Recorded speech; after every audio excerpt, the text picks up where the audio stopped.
Yo! So this is Kitty's backpack. What's in it? Heavy duty scarf. Painter's hat with a kerchief on the back. A race we did years and years ago, friends. Extra woolly hat. Extra pair of socks. Bandana. A big duty poncho.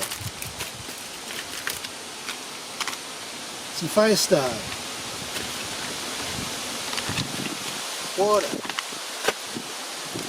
Water.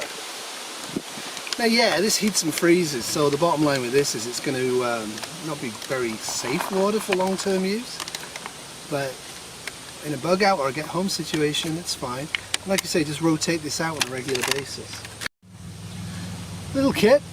I added to this some basic first aid supplies, but the critical thing in most SHCF situations in the early phase is cash. So there's $200 in low denomination Canadian notes in here. I routinely carry a fair amount of money in my wallet. You only need a couple of hundred, but a couple of hundred should get you a taxi out. With both packs in the car and one person, you've got about $400 even if you've got nothing in your wallet. Even in a grid down starting situation, you probably can talk somebody into driving you all or part of the way home if the car doesn't work for $400 cash.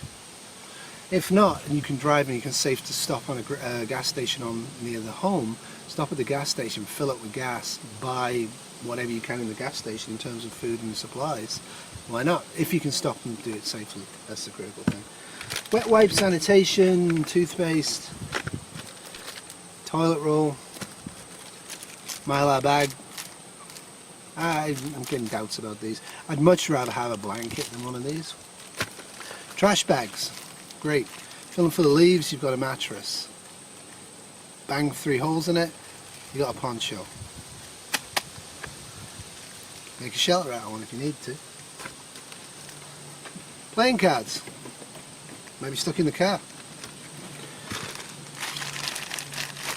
Food bars.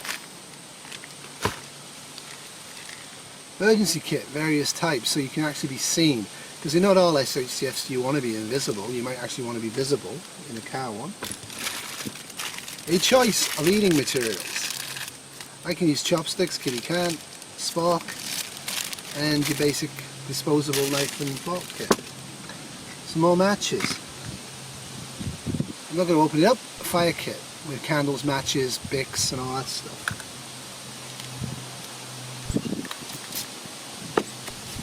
Hand sanitizer, fire starter, hand sanitizer. Tiny bit of DEET. Spare silica gel to keep it dry. Flashlight. It works. We'll put everyone that doesn't. Another candle. Some electrolyte replacement tablets in case it's really hot. Food bar. N95. 3 tins of sardines. If you're having to move fast carrying a pack in a stressful situation, even as a vegan, I would strongly recommend a product like this. The grid down is no time to be messing around with food preferences. Fast supply of calories. Now how many calories in a tin? One tin contains only 140 calories. But the beauty of this is the fat calories, and that's what you're going to really need to keep you going on the mid-march. 99 cents. 99 cents. 5 of these. The sardines, the rice dishes and the get home bags, and there's 2 get home bags because there might be 2 of us in the car, plus the stuff inside the car, means that if we had to, we could break into a nearby building in a couple of minutes and stay in the middle of that building or in a basement of that building in case of a nuclear event for a couple of weeks. That would maximize our chance of survival. Trying to get home and it's going to take more than 20 minutes to half an hour and a nuclear bomb's gone off or there's been a radiation emergency is going to expose you to the maximum amount of radiation. Cars are not anymore very good as radiation protection. So it would be hungry and it wouldn't be very pleasant, but we could easily survive 2 weeks with the food that we have in this car. With strong rationing, that's basically using one of these or one of the freeze-dried meals once a day for both of us, and using the bars and the extra stuff when we get really badly hungry. Long sleeve running shirt, keeps the bugs off. Yeah, well, that's what's in Kitty's get home bag. The knife is a Mora, and it is a Mora fire steel, because you might be out longer than you think, and if you can scavenge stuff and you've got the matches and you've got the Bics, you probably don't need a fire steel, but you will need a decent knife.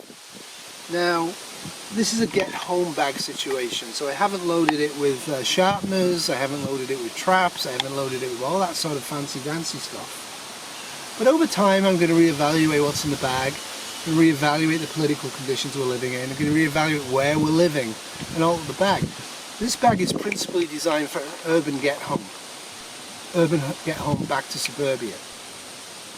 Clearly when we move here permanently, this bag will have to become more of a rural, get home to rural bag.